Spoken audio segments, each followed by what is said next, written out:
E então chega a hora de Hitler pôr em prática o seu projeto de expansão do Terceiro Reich e, sem enfrentar resistência do povo austríaco, seduzidos pelo discurso nazista e pan-germanista de Hitler, aceitam a anexação da Áustria à Alemanha em 12 de março de 1938, sem contestar militarmente, o que causou pouca ou nenhuma reação das outras potências europeias. No território da Tchecoslováquia, vizinha do Estado alemão, haviam os Sudetos, territórios tchecos de maioria de língua alemã, onde Hitler os reivindicou.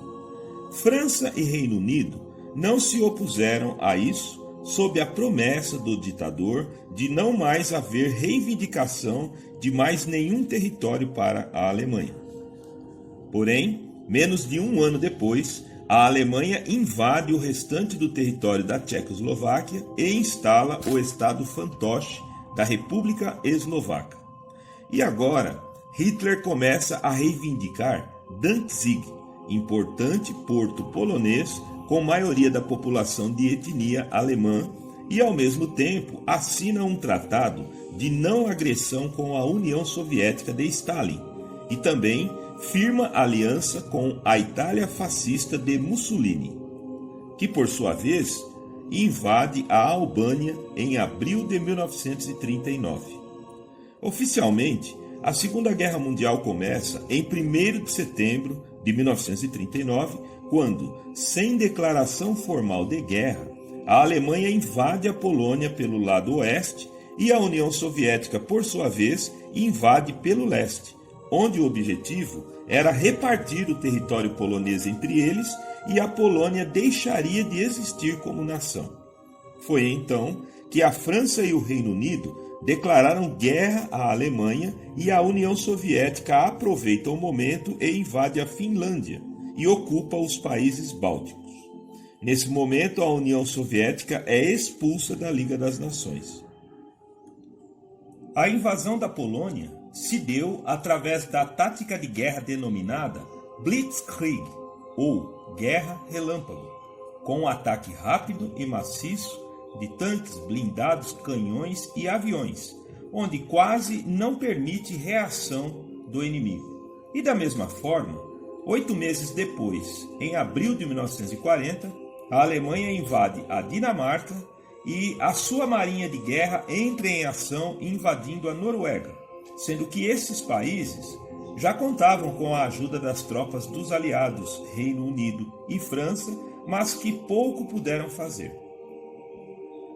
O fraco desempenho das forças britânicas no auxílio e no combate fez com que Winston Churchill assumisse o posto de primeiro-ministro da Grã-Bretanha na esperança de que pudesse lidar melhor com o conflito.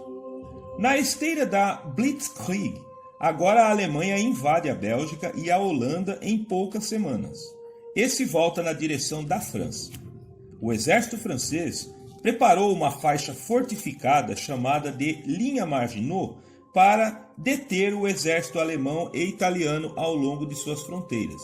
Porém, os alemães contornaram a linha pelas florestas de Ardennes, considerada erroneamente pelos franceses como intransponível pelos tanques alemães, sendo que em poucas semanas os alemães conquistam Paris sem muita resistência. Paralelamente, em 10 de junho, a Itália declara guerra à França e a invade pelo sul. E em 22 de junho de 1940, se institui a França de Vichy, onde se transfere de fato a capital de Paris para a pequena cidade de Vichy, no centro da França, e o país fica sob a autoridade de ocupação de Hitler e Mussolini. Agora, a Alemanha nazista se volta contra a Grã-Bretanha do outro lado do Canal da Mancha, que se vê praticamente sozinha no conflito. A Alemanha se utiliza dos U-boats submarinos contra a frota britânica e, pelos ares, empreende bombardeios aéreos sobre Portsmouth e Londres para aterrorizar a população, forçar uma rendição e viabilizar a invasão. Até então, a população americana se opunha à entrada dos Estados Unidos no conflito, limitando-se apenas à ajuda militar e econômica aos aliados. E na Ásia, o Japão prossegue na sua campanha imperialista, invadindo e tomando os territórios colonizados das potências europeias, agora imobilizadas pela guerra contra a Alemanha, tirando a Indochina da França, tomando as Índias Orientais da Holanda, Hong Kong dos britânicos e as Filipinas dos norte-americanos. É quando o Império Japonês, a Itália fascista e a Alemanha nazista celebram o Pacto Tripartite e formam as chamadas Potências do Eixo. Na sequência, a Itália invade a Grécia e o Egito e os alemães invadem a Iugoslávia, nos Balcãs. Já em 1941, a Alemanha, violando o Tratado de Não Agressão, ataca de surpresa a União Soviética pelo Mar Báltico e pela Ucrânia, fazendo com que a União Soviética, tendo que se defender em dois frontes, no oeste contra os alemães e na Ásia contra os japoneses, se associa à Grã-Bretanha e aos aliados contra as nações do eixo, Itália, Alemanha e Japão. Em outubro de 1941, os exércitos alemães penetram ainda mais no território soviético e chegam próximos a Moscou. Porém, esgotam-se os recursos dos alemães, de modo que ficam estacionados próximos a Moscou, tentando recuperar as forças para iniciar uma nova ofensiva. E o Japão, visando aniquilar qualquer possibilidade de agressão por parte dos Estados Unidos, realizam o famigerado ataque surpresa contra a base americana do Pacífico, Pearl Harbor, mas, ao mesmo tempo, ocupa bases britânicas e francesas na Tailândia, Malásia e Hong Kong. É quando Estados Unidos, Grã-Bretanha, China e Austrália também declaram guerra contra o Japão. Foi também em 1941 que Hitler deu início ao seu programa de extermínio dos judeus nos territórios conquistados pela Alemanha nazista e também em território alemão, onde, além de judeus de toda a Europa, mas também homossexuais, comunistas, ciganos, deficientes físicos e mentais, testemunhas de Jeová e prisioneiros de guerra, eram inicialmente enviados para os guetos, como por exemplo o gueto de Varsóvia na Polônia, onde se amontoaram ali quase 500 mil de judeus em apenas 3 quilômetros quadrados, onde ali morriam de fome, ou de doença, ou de exaustão, isso quando não eram fuzilados ou sufocados na câmara de gás. Além dos guetos, foram criados os campos de concentração, como os de Auschwitz e Treblinka, na Polônia, Buchenwald, Birkenau e Dachau, em território alemão. Estima-se que dos 9 milhões de judeus que residiam na Europa antes da guerra, foram mortos mais de 6 milhões. Nos oceanos, submarinos e navios alemães, italianos e japoneses atiravam em qualquer embarcação que cruzasse suas rotas para promover um isolamento ou bloqueio naval visando interceptar armamentos e provisões e estrangular as economias das nações aliadas, particularmente do Reino Unido e Estados Unidos. E o Brasil também sofreu ataques provocativos, onde 21 submarinos alemães afundaram 36 navios mercantes brasileiros, causando 1.100 mortes por afogamento no ano de 1942, onde, após manifestações de rua em repúdio a tais provocações, o presidente Getúlio Vargas, que era simpatizante do fascismo italiano, se viu obrigado a declarar guerra contra as nações do eixo. Apesar da inferioridade numérica e bélica do Reino Unido, até que os britânicos estavam se defendendo bem dos ataques alemães. E também em 1942, com a entrada dos Estados Unidos no conflito, mais as forças da Commonwealth, que o jogo da guerra começou a virar. Forças britânicas, mais a Commonwealth, recuperam todos os pontos ganhos pelos alemães e italianos no norte da África. E na Ásia, os Estados Unidos reagem às invasões japonesas, recuperando Guadalcanal, Ilhas Aleutas, Ilhas Gilbert e Ilhas Marshall, todos pontos estratégicos que começaram a minar a unidade e o controle do Japão na região. Em Stalingrado, na União Soviética, após os alemães quase terem conquistado este ponto estratégico, travou-se uma batalha de rua, onde soldados russos, atiradores de elite, se misturavam aos corpos de soldados mortos e oportunamente atiravam nos comandantes das baterias alemãs, fazendo a onda de ataques virar-se contra os alemães. O melhor atirador dessa batalha fora Vassili Zaitsev. Ele abateu quase 500 soldados e oficiais alemães, sendo que após o feito virou herói nacional. Também em Kursk travou-se outro sangrento combate que quase ia sendo vencido pelos alemães, quando, para socorrer a Itália que estava sendo invadida pelos aliados no sul pela Sicília, Hitler teve que desviar parte da tropa para lá, onde os soviéticos tiraram pleno proveito disso, impondo uma derrota importante contra os alemães. E a partir daí, a União Soviética iria então atuar na ofensiva, e a Alemanha sempre se defendendo neste fronte de batalha. Em setembro de 1943, era questão de honra para Hitler defender a Itália da invasão aliada, de modo que teve que reforçar aquele fronte de combate. Tropas do exército britânico e do exército americano, após terem penetrado a península italiana pelo sul, iam avançando na direção de Nápoles, e o objetivo era atingir Roma, a sede do gabinete de Mussolini.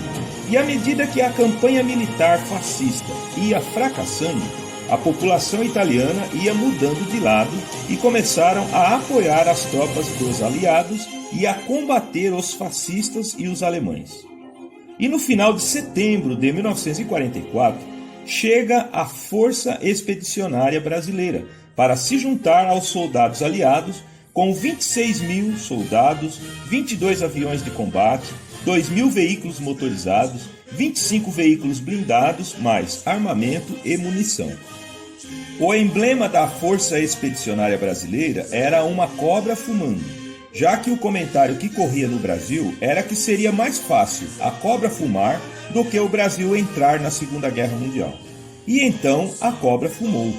Apesar da falta de treinamento, falta de equipamentos e de experiência dos pracinhas brasileiros, várias incursões das tropas resultaram na tomada de importantes pontos de ocupação alemãs e italianas, como por exemplo do Vale do Rio Sérpio, na região de Pisa, a famosa e penosa tomada do Monte Castelo, e venceram a Batalha de Montese, onde cerca de 14 mil soldados alemães se renderam e entregaram suas posições aos brasileiros. O saldo deste combate para a FEB fora de mais de 2.000 mortos e 12 mil feridos brasileiros. Antes que as forças aliadas capturassem Mussolini em Roma, os alemães o resgataram e o levaram para Salò, na Lombardia, no norte da Itália, e lá estabeleceram a capital de um estado fantoche denominado República Social Italiana. Mas os ataques dos aliados iam avançando na direção norte, e grupos italianos socialistas e antifascistas, como por exemplo os partisãs italianos, que a exemplo dos partisãs russos e partisãs iugoslavos, eram paramilitares fortemente armados e se opunham à ocupação estrangeira, e também se juntaram às tropas aliadas no enfrentamento dos nazistas e fascistas que ainda resistiam. Já em agosto de 1944, os aliados haviam avançado sobre Roma e chegavam a Florença, mas esbarraram na vigorosa linha gótica, a linha de defesa alemã. Ao mesmo tempo, os soviéticos conseguiam avançar, libertando Leningrado da ocupação alemã e forçando o recuo das tropas de Hitler. Também conseguiram libertar da ocupação alemã a península da Crimeia, em seguida a Ucrânia e a Romênia. Já no Pacífico, o Japão reequilibrava as forças, novamente tomando posições em Assam, na Índia, Henan e a província de Hunan, na China. A Alemanha havia construído durante a guerra, para proteger os territórios conquistados de uma invasão pelo Mar Báltico e pelo Atlântico Norte, uma linha de defesa litorânea que se estendia do litoral da Noruega até o País Basco na divisa da França com a Espanha, denominada Muralha do Atlântico, e cuidava e apostava muito nessa linha de defesa. Stalin insistia muito com os aliados, que eles deveriam romper logo essa grande muralha para causar divisão nas forças nazistas, a fim de desestabilizar a unidade do exército alemão. Era uma forte barreira, constituída por minas marinhas, minas terrestres, valas, casamatas super bem armadas e divisões numerosas de soldados, de modo que os aliados tinham receio de enfrentar esta barreira. Preparou-se uma série de estratégias e estudos para se escolher a melhor época e também enganar através de mensagens os alemães quanto à data, à localização e à forma de romper este cerco. Foi então que em 6 de junho de 1944, no denominado Dia D, que tropas americanas, inglesas e canadenses constituíram o maior desembarque militar da história, o desembarque na Normandia, região litorânea no noroeste da França, onde tiveram que enfrentar fogo cerrado, minas e obstáculos, e após sucessivos combates nas praias, conseguiram finalmente furar a barreira e adentrar o território francês, conseguindo assim colocar os nazistas em defensiva em todos os frontes de batalha. Mas este enfrentamento custou em torno de 10.000 baixas para ambos os lados. Ao mesmo tempo, em Paris, grupos armados antinazistas como a Resistência Francesa e as Forças da França Livre, através de operações de sabotagens, conseguem minar o controle alemão sobre a capital. E o Exército Vermelho Soviético ia recuperando territórios anteriormente conquistados pelos alemães, como a Bielorrússia e a Polônia, e mais ao sul, a Romênia, e com a ajuda dos partisãs iugoslavos, libertou a República Iugoslava, a Grécia e a Albânia dos italianos e alemães. E no Pacífico, as forças americanas e as forças da Commonwealth retomam dos japoneses as Ilhas Marianas, Palau e as Filipinas, o que já começou a causar instabilidade na política interna do Império Japonês. Ainda assim, o Japão tensionava levar os combates para cada vez mais longe das ilhas japonesas e cada vez mais perto das ilhas Havaí, e a partir dali pensar até em um ataque para atingir as costas da Califórnia em território norte-americano. Mas antes, precisavam liquidar com uma poderosa frota americana estacionada no atol de Midway, onde ali seria travada a mais importante batalha naval do Pacífico, onde os Estados Unidos conseguiram inverter a lógica dos combates, colocando o Japão na defensiva e os aliados na ofensiva. Com muita competência e um pouco de sorte, os técnicos em escuta americanos conseguiram interceptar e decifrar mensagens dos japoneses sobre a estratégia e a data para invadir e tomar o atol de Midway e surpreender a frota americana estacionada ali. Então, foram os americanos que se anteciparam e os japoneses é que foram surpreendidos, tendo seus 4 porta-aviões afundados, 2 cruzadores seriamente avariados e 248 dos 276 aviões, os chamados Zeros, abatidos. Embora tenha custado aos americanos um dos 3 porta-aviões e 150 dos 360 aviões abatidos, inverteram os rumos da guerra no Pacífico em favor dos aliados. E os soviéticos continuavam empreendendo as mais contundentes baixas, ataques e afetando a moral dos alemães, onde, em janeiro de 1945, começa a invadir as fronteiras da própria Alemanha, entrando na Prússia e depois Silésia e Pomerânia, e dali dirigem-se para a Áustria. E no início de abril, os aliados conseguem romper o cerco da linha gótica na Itália e Mussolini, vendo o cerco apertar, decide partir em fuga do seu esconderijo em Salò e se esconder nas imediações do Lago de Garda com sua amante Clara Petacci. Quando, em 20 de abril, Mussolini, Clara Petacci e mais 3 companheiros fascistas são capturados por partisãs da resistência italiana e 6 dias depois foram assassinados sumariamente. Tiveram seus corpos desfigurados pela multidão enfurecida e expostos de ponta cabeça nas instalações de um posto de gasolina no centro de Milão. Após a queda do fascismo na Itália, a parte sul da França fora a primeira a se libertar. E após o desembarque na Normandia e o rompimento da muralha do Atlântico, rapidamente os aliados foram retomando dos alemães as ocupações da Bélgica, Holanda, Dinamarca, Noruega e Suécia, e finalmente se unem aos guerrilheiros da resistência francesa em Paris, libertando a França da Alemanha nazista, onde imediatamente se institui a Quarta República Francesa, presidida pelo general Charles de Gaulle. Já em março de 1945, os aliados também entram em território alemão e se aproximam do rio Reno, e pelo sul vão atingindo o centro da Alemanha sem enfrentar muita resistência do já combalido exército alemão. Adolf Hitler, a essa altura, já deveria poupar o seu povo e os combatentes do martírio da guerra e assinar uma rendição. Mas, ao contrário, decidiu esconder-se num bunker de Berlim, próximo ao Reichstag, com 100 pessoas, entre elas Eva Braun, sua amante, sua cadela Blonde e seus lacaios da SS, entre eles Goebbels e a família. E, segundo relatos, ora Hitler agia como se tudo estivesse previsto e sob controle, ora ele reagia com fúria e revolta contra seus subordinados, acusando-os de fracos e traidores.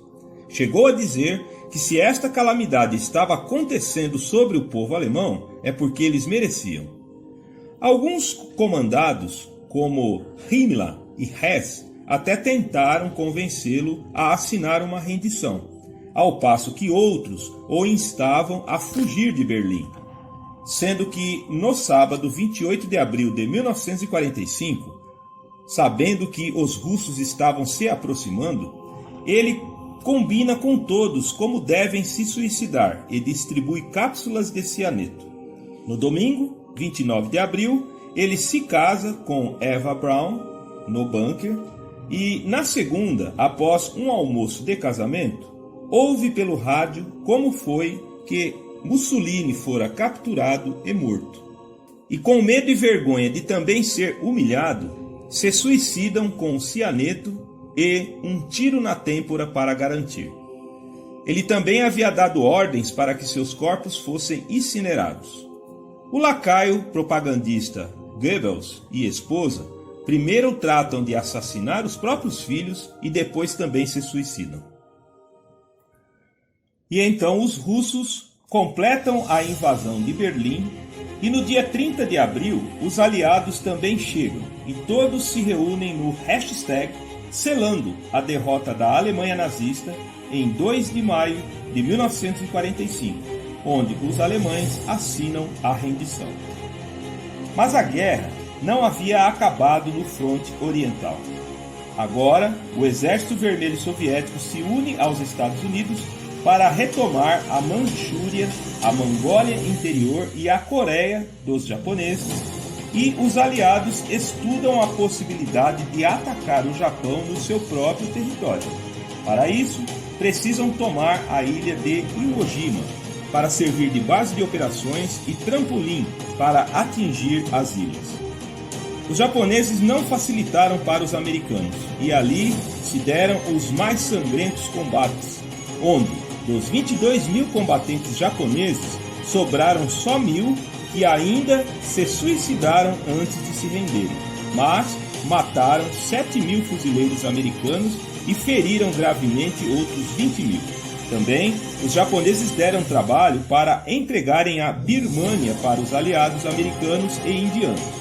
Também, australianos tiveram que ajudar os Estados Unidos a livrarem Bornéu dos japoneses, e na China, uma surpreendente reação dos chineses que juntaram nacionalistas e comunistas numa única força para expulsar os japoneses do sul da China. E agora, partindo de Iwo Jima, os americanos conquistam Okinawa, já mais perto do arquipélago japonês, e a frota britânica retoma Formosa. Na tentativa de defender Okinawa, os japoneses perderam seus últimos 10 grandes navios de guerra, marcando o fim da Marinha Imperial. Porém, os japoneses ainda resistiriam ferozmente em terra na ilha de Okinawa, onde mataram 20.000 soldados aliados e sofreram perdas de mais de 100.000 soldados e quase 100.000 civis. A partir de então, começaram os maciços ataques às grandes ilhas do Japão. Estando o Japão com sua marinha liquidada e exército e aeronáutica praticamente desmantelados, entraram em cena os kamikaze, grupamento de pilotos japoneses suicidas que se atiravam nos alvos aliados lotados de explosivos e combustível, onde causaram mais de 7.000 baixas no exército aliado e afundaram várias embarcações, para mostrar que os imperialistas japoneses não estavam dispostos a se renderem. Enquanto isso, a Força Aérea Aliada bombardeava os principais centros industriais do Japão e a Marinha efetuava um cerco para estrangular a economia. Só num bombardeio em Tóquio morreram mais de 100.000 civis. Em 26 de julho de 1945, o então presidente americano Harry Truman e o primeiro-ministro britânico Winston Churchill e o líder nacionalista chinês Chiang Kai-shek emitem a Declaração de Potsdam, que exigia a rendição incondicional do Japão para poder pôr fim às hostilidades e à guerra, sob pena de destruição imediata e total. Então, em 26 de julho de 1945, as emissoras de rádio dos Estados Unidos da América dirigiram suas ondas na direção do Japão, onde, em língua japonesa, alertaram que haveria um ataque mortal e definitivo, mas não avisaram que seria bomba atômica, para ver se ocorriam pressões populares para o imperador se render. Ao contrário, o imperador e seus generais mobilizaram 28 milhões de japoneses, entre soldados e civis, para um enfrentamento contra os aliados em solo japonês. A corrida armamentista nuclear já havia se iniciado no transcorrer da Segunda Guerra Mundial, e a Alemanha, União Soviética, Japão, bem como os Estados Unidos da América, já tinham seus programas nucleares em franco andamento. Mas os Estados Unidos, com o seu projeto Manhattan, já haviam testado a arma horripilante meses antes, de modo que entre um confronto militar, que segundo estimativas causaria 20 milhões de baixas, e o lançamento da bomba sobre alvos civis, optou-se pela segunda hipótese. Visando produzir o cenário mais aterrador possível, escolheu-se Hiroshima e Nagasaki, afetando uma população de mais de 700.000 japoneses, entre homens, mulheres, idosos e crianças. E foi assim que, na manhã de 6 de agosto de 1945, o bombardeiro B-59, batizado de Enola Gay, decola das Ilhas Marianas carregado com a bomba chamada Little Boy, que, sobrevoando a grande ilha de Honshu, lança a bomba sobre Hiroshima, que por sua vez explode 500 metros antes de atingir o solo, onde 70% da área e das pessoas foram instantaneamente incinerados, sendo que o vento se encarregou de espalhar o incêndio sobre as habitações, que eram todas de madeira e papel. Passados 3 dias, como o imperador Hirohito não se manifestava, lançou-se a segunda bomba, a Fat Man, sobre Nagasaki, sendo que haviam mais 3 bombas preparadas para serem lançadas. O saldo de mortos no lançamento das 2 bombas fora de 120 mil civis e mais outros 150 mil sequelados. Então, sob a condição de continuar no trono japonês, Hirohito anuncia pelo rádio a rendição em 12 de agosto de 1945, e assim a Segunda Guerra Mundial terminava, deixando um saldo de 61 milhões de mortos entre as nações aliadas e mais de 12 milhões de mortos entre as nações do eixo, se constituindo no maior desastre humanitário da história.